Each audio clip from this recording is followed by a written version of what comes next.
It would be easy to say that this year's Skylanders keeps things fresh with its focus on vehicles, but that would be selling it short.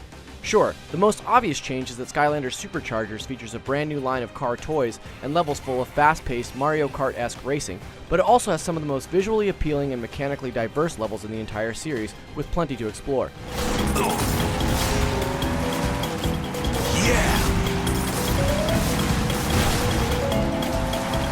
Of course, SuperChargers still centers around the saturated toy-to-life gimmick, where your physical Skylanders toys and their new vehicles pop into the game world as soon as you place them on your portal.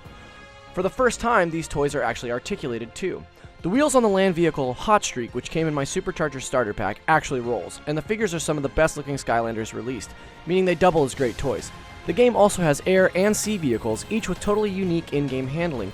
The 20 or so vehicle missions offer a lot of variety over the roughly 12 hours of gameplay, with tense chase sequences having you frantically dodge spawning volcanoes or stop to play a mini chicken soccer game in an arena full of nasty obstacles.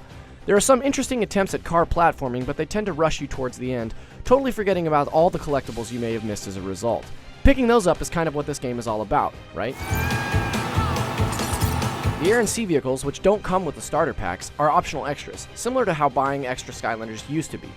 Instead of being locked out of certain levels based on a Skylander's individual element, you're locked out based on your vehicle type. You must have a sky vehicle to enter this zone. This is more of a positive for value-conscious people like me, who'd much prefer to purchase 2 extra vehicles than 10 extra Skylanders, and those 2 vehicles certainly do add a lot to that experience. Vehicles actually pair with specific types of Skylanders drivers, and the best part is that if you pair the 2 correctly, you get a special supercharged enhancement.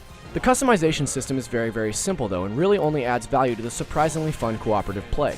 Vehicle co-op in Skylanders SuperChargers sees one player controlling the car and another in charge of weapons in high-speed chaotic action.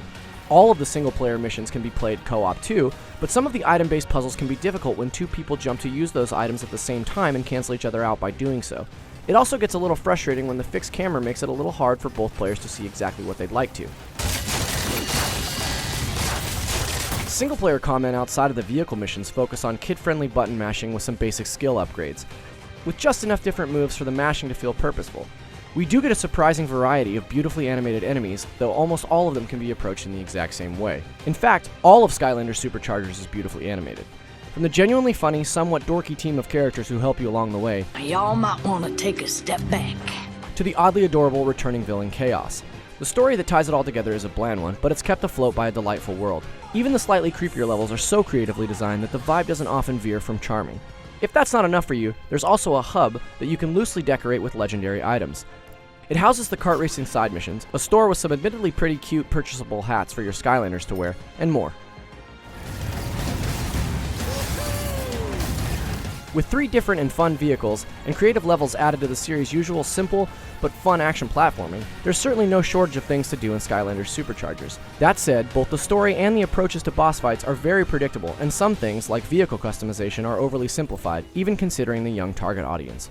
For more on Skylanders, stick with IGN.